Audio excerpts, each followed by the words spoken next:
جب شعبان کا آخری دن آیا تو سرکار مدینہ صلی اللہ علیہ وآلہ وسلم نے فضائل رمضان پر ایک عظیم الشان خطبہ ارشاد فرمایا۔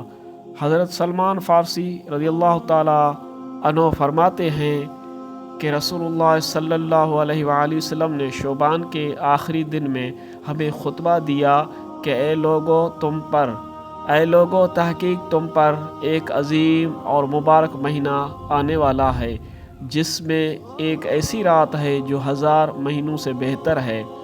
یہ وہ مہینہ ہے جس کے روزے اللہ نے فرض کیے اور جس کی رات کا قیام نفل بنایا۔ جو اس مہینے میں نفل سے قرب الہی حاصل کرے گا گویا اس نے دوسرے مہینے میں فرض ادا کیا، اور جو اس مہینے میں ایک فرض ادا کرے گا تو ایسا ہوگا جیسے اس نے دوسرے مہینے میں 70 فرض ادا کیے۔ یہ مہینہ صبر کا ہے اور صبر کا ثواب جنت ہے۔ یہ غم خواری کا مہینہ ہے۔ یہ وہ مہینہ ہے جس میں مومن کا رزق بڑھا دیا جاتا ہے۔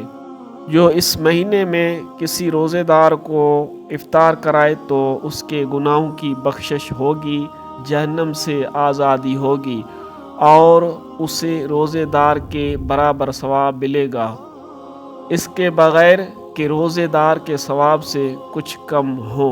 اللہ تعالیٰ سے دعا ہے کہ اللہ تعالیٰ ہمیں اس ماہ مقدس میں عبادت کرنے، روزے رکھنے کی توفیق عطا فرمائے۔